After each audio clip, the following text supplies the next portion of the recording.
Speedrunning is all about going quick.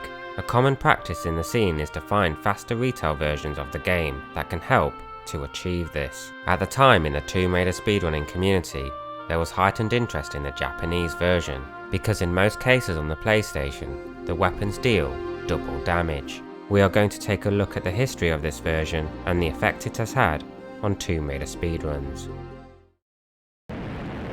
It was known that the Japanese version of Tomb Raider 2 on the PlayStation has unlimited saves and stronger weapons. Having said this, PlayStation Power was still the quicker version, where the exclusive Flare Wallbug saves considerably more time. In Tomb Raider 3, there are more items, slightly different map geometry, health crystals that heal Lara, and of course, easier enemies.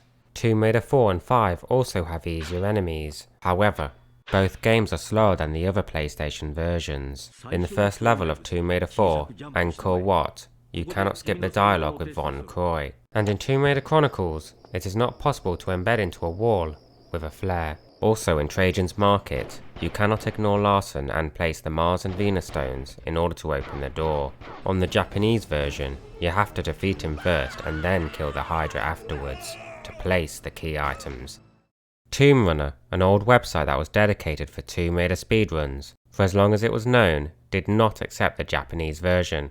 It was banned. This is because nobody played it at the time, and the enemies were known to be easier. On the 9th of April 2017, Temple of Horus released a video of a strategy in Madubu Gorge to park the kayak opposite the waterfall. He would do a series of jumps from slope to slope in order to grab the ladder on the left, then make his way to pull the lever to remove the plug in the pool, head back to the kayak, and then paddle down the waterfall. This is the exact route he took to achieve this.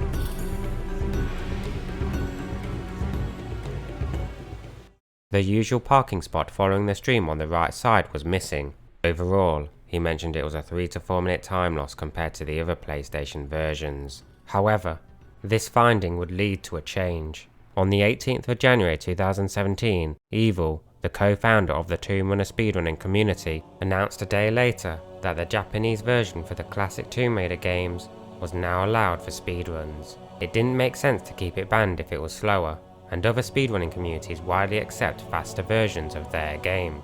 With this development, our attention was drawn to the PC counterpart, the most popular and fastest category for any percent. The PC copies are incredibly rare and difficult to get hold of. Midge was curious whether the Japanese PC version of Tomb Raider 2 had easier enemies, and began to look for a copy on a Japanese auction site. On the 13th of July 2017, the game arrived, and soon after he began to install it. He found that the weapons, unfortunately, did not have increased damage.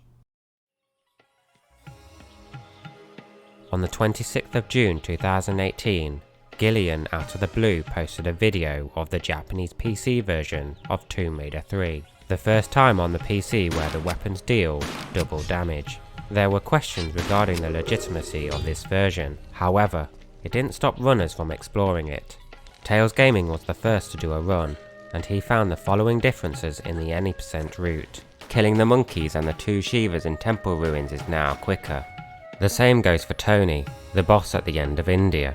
Danza, on the 22nd of January 2018, found a previous strategy to avoid catching on fire. It involved reacting to the attack pattern of Tony when he's throwing the fireballs. There are 2 outcomes. A delay on the first throw would mean doing a running jump across straight away. When Tony throws the fireball shortly after picking up the grenade launcher, you wait before doing a running jump to the other platform. Understanding this cycle helps you to avoid catching on fire when picking up the grenade ammo.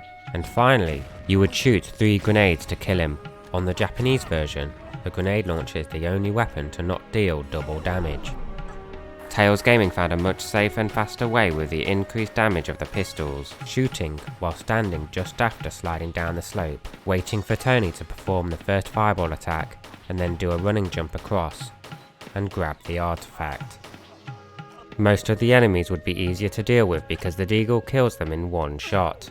These include the guard that drops the yellow security pass in high security compounds. In Area 51, the guy that triggers the alarm, the guard that drops the code disc would take 2 shots instead of 3, and the 3 enemies, including a flamethrower at the end of Meteor Cavern. The most annoying of all, Softlock Steve, whose favourite pastime is standing in front of crawl spaces just as Lara is about to crawl through, would sometimes cause her to get stuck and unable to continue the run. That was a thing of the past. With more ammo to spare, the Deagle ammo could be skipped in the crawl space to the right. Puna, a mini-boss at the end of South Pacific, now requires only 5 Deagle shots instead of 10. The strategy would be shorter to avoid getting struck by lightning, requiring 2 neutral jumps instead of 3. And you can kill him before the energy shield grants him immunity for a few seconds. For the final boss in Meteor Cavern, Willard, we used a previous strategy called 40 Willy, that is, 40 Deagle shots to kill him. 10 shots are fired at the start to stun him temporarily while moving towards the first artifact. Willard is stunned long enough for Lara to sprint to the opposite side to pick up the second. 10 more shots are then fired in order to grab the third artifact. The process is repeated again for the fourth. The final 10 are used to finish him off. The same strategy would be used for 20 Willy on the Japanese version, with the difference being it would take 5 shots instead of 10 to stun him. The setup used at the start had to be quicker to account for this, in order to land optimally on the artifact after stunning Willard. Tails Gaming calculated that overall, the unofficial Japanese version would save around 50 seconds of time. On the 17th of August 2018, Darren K was the first to get hold of the Japanese version of Tomb Raider 3. The version was confirmed as legit. He mentioned that everything was the same, except for the Madubu Gorge file. The parking spot for the kayak in the official Japanese version was missing. This was a huge blow. Around 2 months later, Evil's Japanese copy arrived. With the hope that it would be a different Japanese version with a faster parking spot, we found out it was the same. On the 4th of January 2018, Tails Gaming found Setup Hell. It involved a sequence of over 50 specific paddles from when entering the kayak all the way down to the parking spot on the left. You would climb out on the right side onto the small piece of rock, hop back, press crouch, hold crouch and then turn right twice, followed by a roll into a running jump to the second piece of rock. Then walk backwards, allowing the rock to turn Lara to face the right direction. Hop back again and do a running jump across. A setup is required to make the zip line because Lara has very little room to maneuver on the rocks, and it is very easy to fall into the rapids. On the way out, you do a swan dive in close proximity of the kayak and hold action to climb back in. On the Japanese version, it would mean resorting back to an old setup where you park the kayak on the right side. After climbing out, you swim down the stream on the right side towards a ledge, climb up, enter the crawl space, and then go the long way around in order to get onto the zip line.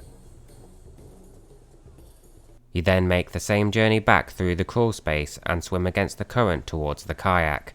As you can see, the right side is significantly slower. Tails Gaming said it was a 30-second time loss. Despite this, the switch to the Japanese PC version of Tomb Raider 3 was a success, and it would further fuel the search for quicker game versions. Tomb Raider 1 was the next game. I stumbled upon a walkthrough on YouTube by Nay Kalem for the Sega Saturn Japanese version. I noticed at the start of Sanctuary of the Scion that the Atlanteans died very quickly. It appeared that the magnums deal double damage. On the 17th of August 2018, I mentioned the video to Darren. At the time, he was looking into the Japanese PC version of Tomb Raider 4, and unfortunately found there was no major differences. Straight away he bought a copy of the game, and on the 9th of October, the Japanese Sega Saturn console had arrived. Darren K soon confirmed that the shotgun deals double damage, and to our surprise, the magnums deal triple. The pistols and Uzis were unaffected. The route would revolve around the magnums, which are picked up at the Secret Inn Coliseum. Palace Midas, often called a zoo because of the amount of animals following Lara, would be significantly easier. The crocodile and the apes only take 2 shots to kill. For Tomb of Tohoku, the encounter with Pierre at the end would be a much shorter one. Sanctuary of the Scion, the most RNG heavy level in the game because of the unpredictable Atlanteans, is now a breeze. On the 11th of October 2018, Darren Kay became the first person to finish a live run, achieving a time of 1 hour, 23 minutes and 54 seconds. With this finding, my attention was drawn to the PC version. I was curious to know whether it has increased weapon damage. However, the version is incredibly difficult to find. After searching endlessly, I found a recent video by Javier, a YouTuber that uploads guides and different localizations of Tomb Raider. He was playing around in Lara's home on DOSBox, an emulator used to play DOS games on the PC. The dialogue was in Japanese. In the comments, he mentioned that the game doesn't have easier enemies. Tomb Raider 1 would suffer the same fate as Tomb Raider 2 and 4. Our luck was beginning to run out.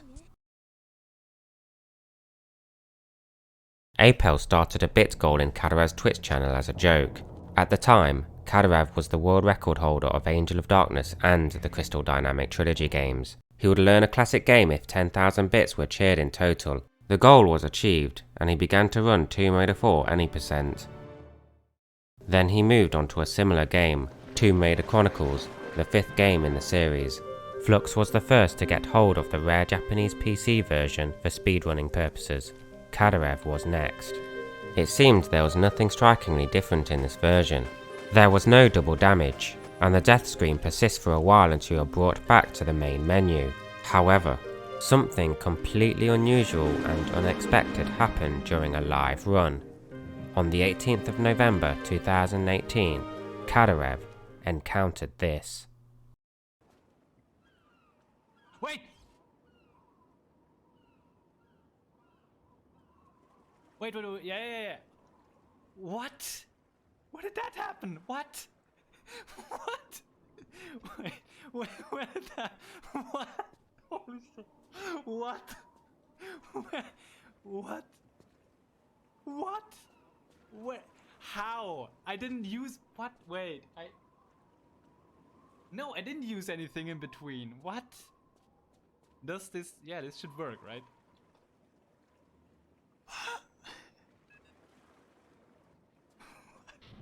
What? What is happening? What?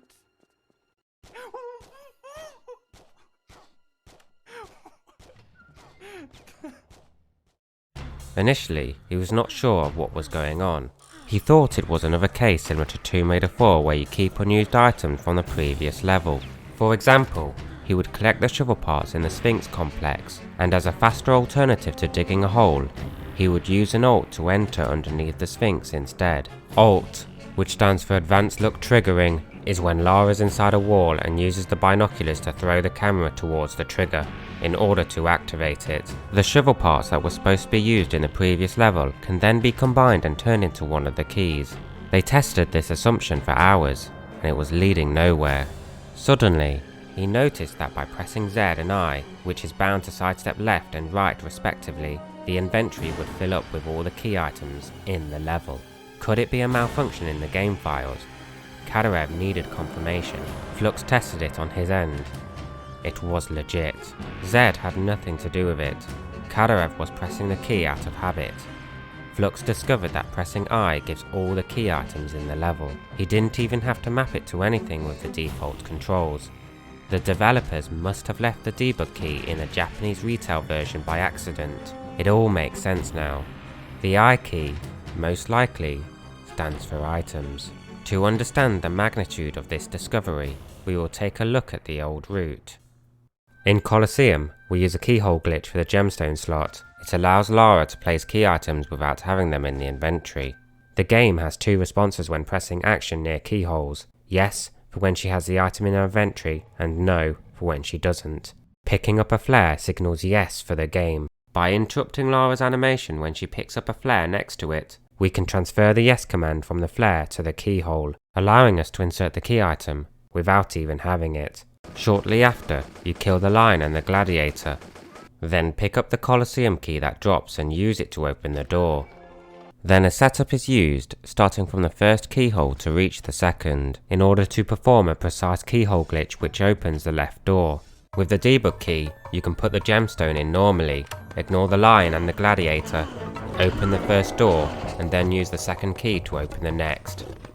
For the base, you search the metal locker for the silver key and use it to open the door. Enter the control room, kill the soldier with the swipe card, grab it, then head back to the door. Do a flare wall jump to go through the door and skip the cutscene where the claw rips a section out of the wall, and go to the dock area outside. Go to the right side of the dock, do 2 corner bugs to get over the tall stack of crates, use the swipe card to open the door, and then enter the locker room and find the fuse. Then head back outside to the left side of the dock, swipe the key card, and use the fuse with the machine. With the debug key, you ignore the locker, flare jump straight away, go to the left side of the dock, swipe the key card, and use the fuse. In the submarine, you grab the crowbar to pry off the grate. Then search the drawers to find the negative battery, drop down into the kitchen, sneak from behind, and give the cook a good old whack with a crowbar. Then pick up the bronze key from him and use it to open the door to the storeroom. Search the shelf for the silver key and the drawers for the pistols. Then use the silver key to open the other door leading out of the kitchen. You then go through a series of corridors, open a hatch, climb a ladder and enter the cargo hold to grab the aqualung. Head back through the corridors, open another hatch, and find the positive batteries in one of the drawers. Open 2 more hatches, climb a ladder, and enter the diving suit area. Kill the sailor, and take the suit console. You then combine it with the aqualung and the positive and negative batteries, then finally insert them into the diving suit. With the debug key, there's no need to grab the crowbar, so you can use an alt to skip straight to the next cutscene. Use the door key to get out of the kitchen, head straight to the diving suit area and insert the items into the suit. For the sinking submarine, a keyhole glitch is used for the swipe card to get to the upper deck. You then climb a ladder to the escape pod and do 2 keyhole glitches for the nitrogen and oxygen canisters in their receptacles. The timing was tight, only 1 flare could be used, and it lasts for 30 seconds. With the debug key, use the security card and then put the nitrogen and oxygen canisters in the receptacles. For Labyrinth, you press the carved square tiles at the front of the chapel in order to open a door. You then watch a cutscene, skip a flyby trigger by jumping through the corner, enter the side chapel, then approach the jeweled mule on the back pew. Grab the small sack of bone dust, trigger skip the flyby again on the way out and head back to the front of the chapel. Then use the bone dust on the container to light a flame. This opens the iron gate. With the debug key, head straight to the container, use the bone dust to light the flame and then go through the gate. For the escape with the iris, go through the teleport room and enter the side room with the 7 suitcases. Open the one with the teleporter disc, take it, then use it on the computer console in order to activate the teleporter device. With the debug key, you just use the teleporter disc. As you can see, the Colosseum and Escape with the Iris have decent time saves. The base, the submarine, sinking submarine, and labyrinth had been completely destroyed. One level had been impacted the most: Deepsea Dive. Lara has prepared her entire life for this moment. She enrolled at a diving school from an early age and has spent years in training, scanning the cave systems by memory, studying the artifact into the early hours of the morning. The diving suit is handmade, crafted by the top professionals in the industry. The time is now. Lara is ready for the most important dive of her life.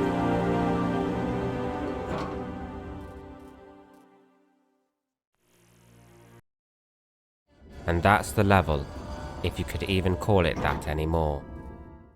Normally, you would navigate into a cave, open a chest, pick up the Spear of Destiny, and then head back to the submarine. However, by pressing I and swimming back up at the start, you complete the level. The start and the end trigger are in the same location. To finish Deepsea Dive, all you need is the item to trigger the end. It is now the shortest level in the classic Tomb Raider franchise. Kadarev was the first person to achieve the fastest ever individual level. The leaderboard, the Hall of Legends as we call it, is hilarious to look at. Everybody has a tied world record of 1 second.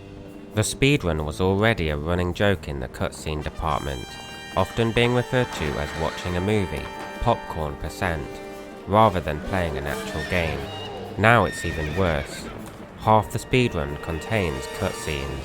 On the same day of the discovery, Kadarev was the first to finish a rough attempt of a full run. The impact of the Japanese version was staggering, saving over 10 minutes of time, all down to a single key. More people got hold of the version, and 7 months later, Footy brought the time down to 43 minutes and 38 seconds. The runners had doubts over what to do with the Japanese version, and expressed their concern on the Tomb Runner Discord. The community faced a dilemma. Is it a cheat? Should it be disallowed? There was no mention of it in the game manual. If the debug mode was released accidentally on the retail version, then it should be legit and fair game to use in runs. Kadarev, who has the I key in his control scheme and has built up the muscle memory for it, would have to rebind the key. Surely this is not fair. It would be interesting to hear your thoughts on the matter in the comments. We put it to a vote. On the 5th of July 2019, the community decided that the version would remain. However, it would be moved from the main category to a side category, and it would be called Any % with Debug Key. The result demonstrates that the fastest category is not always the main category. While technically it is the fastest version, the lack of gameplay and the increased share of cutscenes has made the game unappealing to runners. In the end, what counts the most in speedrunning is having fun.